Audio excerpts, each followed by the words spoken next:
तो चलिए इस वीडियो में बात करते हैं वेरिएबल्स की। तो सी में वेरिएबल्स क्या होते हैं? तो वेरिएबल का एग्जांपल आपको यहाँ देखने को मिल रहा है ये। तो ये हमारा क्या है, वेरिएबल है और ये टाइप होता है। तो वेरिएबल क्या होता है, एक कंटेनर की तरह होता है और इसमें हम वैल्यू को स्टोर करते हैं और इस वैल्यू का जो टाइप होता है वो आपको यहाँ पे लिखना पड़ता है। तो जब आप इतना लिखते हैं, मतलब टाइप और वेरिएबल का नेम और ये वैल्यू, ठीक है, इतना लिखेंगे। 15 असाइन किया गया है इस वेरिएबल को, ठीक। तो ये असाइनमेंट का साइन है। तो इसको जब आप इस तरीके से लिखते हैं तो इसका मतलब है कि आप इसे डिक्लेयर कर रहे हैं और साथ में असाइनमेंट भी कर रहे हैं। तो इतना करने से आपका माई नेम नाम का वेरिएबल बन जाता है और उसमें वैल्यू स्टोर हो जाती है 15। तो इस तरीके से हम वेरिएबल बनाते हैं।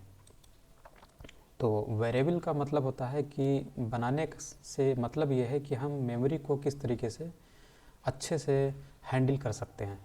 तो मेमोरी को अच्छे से हैंडल करने के लिए हम वेरिएबल्स बनाते हैं। तो और इसको याद रखने के लिए भी इस्तेमाल होता है। जैसे कि आप हर जगह 15 तो इस्तेमाल करेंगे नहीं। तो एक बार आपने एक बॉक्स बना लिया, मेमोरी बॉक्स, और उसमें आपकी वैल्यू पड़ी हुई है, तो आप हर जगह 15 की जगह आप इस चीज़ को इस्तेमाल कर सकते हैं। इसीलिए वेरिएबल्स बनाए जाते हैं। अब आपके प्रोग्राम में आपको कई जगह पर 15 मान लीजिए इस्तेमाल करना है या फिर 15 से संबंधित कोई भी चीज़ इस्तेमाल करनी है, तो आप इसमें मल्टीप्लिकेशन, डिविजन्स करके, सब्सट्रैक्शन करके और बहुत सारे ऑपरेशन हैं करके आप इसको कई जगह पर इस्तेमाल कर सकते हैं। भले ही आपको वहाँ पर 15 वैल्यू नहीं चाहिए, आपको वहाँ पे 3 चाहिए, तो आप इस चीज़ को लेके इसे 5 से डिवाइड कर दीजिए। मान लीजिए इसका 1 पॉइंट हमें कहीं पे ज़रूरत है 1.5 की, तो हम इसे क्या करेंगे, 10 से डिवाइड कर देंगे। तो हर जगह हम इस नेम को ही इस्तेमाल करते हैं। तो ये वेरिएबल नेम है जिसमें वैल्यू पड़ी हुई 15। तो इस तरीके से वेरिएबल बनाए जाते हैं, डिक्लेयर किए जाते हैं। इनका यूज होता है प्रोग्राम में कई बार, इसीलिए इनको बनाया जाता है ताकि मेमोरी एलोकेशन है उसको इफ़िशिएंटली अच्छी तरीके से हैंडल किया जा सके, यूज किया जा सके। यहाँ पर इसका सिंटेक्स लिखा हुआ है। सबसे पहले आप टाइप लिखते हैं, तो यहाँ पर आपका टाइप लिखा हुआ है और उसके बाद वेरिएबल नेम होता है, ठीक है। तो यहाँ आपने वेरिएबल नेम लिखा और उसके बाद इक्वलिटी साइन होता है, आपने इक्वलिटी साइन लिखा।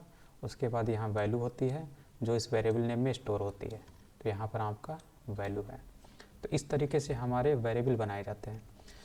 अब वेरिएबल जब बनाए जाते हैं तो इसके टाइप जो होते हैं, जो आपका यहाँ पे लिखा है, तो ये टाइप बताता है कि आखिर किस टाइप का वेरिएबल है। तो इसमें इंटीजर टाइप अगर आप वैल्यू ले रहे हैं, जैसे यहाँ पर इंटीजर है 15, INT इंटीजर यानी वोल नंबर स्टाइल में है, तो यहाँ पर आप इसका टाइप लिखें INT लिखते हैं, जैसा कि यहाँ पर लिखा हुआ है। अगर यही वैल्यू जो है ये आप डेसिमल में लेते हैं, डेसिमल की तरह, जैसे ये नंबर हो गया इस टाइप में, नेगेटिव पॉजिटिव कुछ भी, तो आपको टाइप देना होता है फ्लोट। तो यहाँ पर आप क्या लिखते, तब फ्लोट लिखते। अगर ये डेसिमल में होता तब आपको यहाँ पर फ्लोट लिखना पड़ता। फ्लोट मतलब डेसिमल से ही संबंधित होता है। फ्लोट नंबर का टाइप क्या होता है, ये डेसिमल नंबर का टाइप क्या होता है, फ्लोट। इसी तरीके से अगर आपने करेक्टर लिखा है, जैसे ABCD सिंगल करेक्टर लिख रहे हैं और सिंगल कोट में आप लिख रहे हैं, ध्यान रखिएगा सिंगल कोट है, सिंगल कोट में लिख रहे हैं, तो आपको यहाँ पर टाइप लिखना होता है चर, CHAR, ठीक है। ये करेक्टर, इसका टाइप क्या होता है सिंगल करेक्टर का, तो सिंगल कोट में लिखा जाता है, उसका चर होता है, ठीक, CHAR।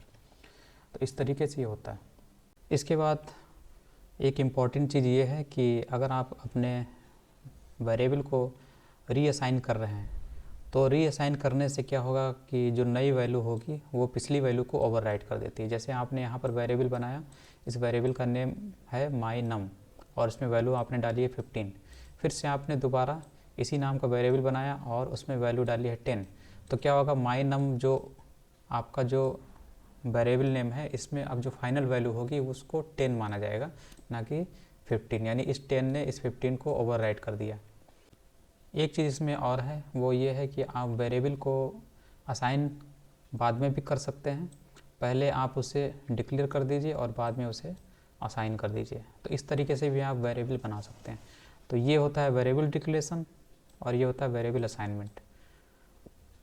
तो इस तरीके से भी आप काम कर सकते हैं। आपको यहाँ पर दोबारा INT लिखने की ज़रूरत नहीं है, क्योंकि आपने उसे पहले ही डिक्लेयर कर रखा है कि उसका टाइप, मतलब इसमें किस टाइप का डेटा आएगा, तो उसी टाइप का डेटा आप यहाँ पर ले रहे हैं। जिस टाइप का आपने डिक्लेयर किया है वेरिएबल को, उसी टाइप का डेटा आपको डालना है यहाँ पर, यानी कि INT है तो यहाँ पर INT टाइप, इंटीजर टाइप का। और इसके बाद आता है कि आउटपुट वेरिएबल्स। आउटपुट वेरिएबल्स का मतलब है कि हम प्रिंटअप फंक्शन के ज़रिए अपने वेरिएबल की जो वैल्यू है उसको प्रिंट कैसे कराते हैं, उसको आउटपुट कैसे कराते हैं स्क्रीन पर। तो इसमें जैसे कि यहाँ पर ये चीज़ लिखी हुई है कि जैसे कि हम लोग पाइथन लें या फिर जावा लें, C++ लें, इसमें क्या है कि हम डायरेक्ट जो वेरिएबल होता है उसकी वैल्यू को प्रिंट करा लेते हैं और इसमें कोई प्रॉब्लम नहीं होती। जैसे कि यहाँ पाइथन आपके सामने यहाँ पर है, तो पाइथन में देखिए अगर हम किसी वेरिएबल को लेते हैं, सपोज़ इसमें वेरिएबल वाला चैप्टर देखते हैं, यहाँ पर है, तो यहाँ पर आप देखेंगे हम किसी वेरिएबल को यहाँ प्रिंट करा रहे हैं, ठीक। यहाँ x y क्या है, ये वेरिएबल है। इनको जब हम प्रिंट कराते हैं तो देखिए आपको यहाँ पे प्रिंट के अंदर कुछ लिखने की ज़रूरत नहीं है, सिंपली आपने वेरिएबल नेम लिखा और इन्होंने यहाँ पे प्रिंट करा दिया, ठीक है इसने। लेकिन C में ऐसा नहीं है। C में आपको क्या काम करना है, C में आपको स्पेसिफायर बताना पड़ेगा। स्पेसिफायर क्या होता है, तो जो स्पेसिफायर होता है वो स्पेसिफाई करने के लिए होता है, कंपाइलर को बताने के लिए कि जो वेरिएबल है उसमें किस टाइप की डेटा वैल्यू पड़ी हुई है, किस टाइप का डेटा पड़ा हुआ है, इंटीजर टाइप का है कि फ्लोट टाइप का है कि कैरेक्टर टाइप का है। तो ये आपको बताना पड़ता है कंपाइलर को। तो कंपाइलर को बताने के लिए आपको स्पेसिफायर लिखना पड़ता है डबल कोट के अंदर। तो ये जो स्पेसिफायर है इसे हम फॉर्मेट स्पेसिफायर बोलते हैं और इसको हम प्लेस होल्डर भी बोलते हैं, क्योंकि ये बताता है कि ये जो वेरिएबल है इसमें किस टाइप का डेटा होगा। तो यही चीज़ यहाँ पर बताई जाती है इस चीज़ के ज़रिए।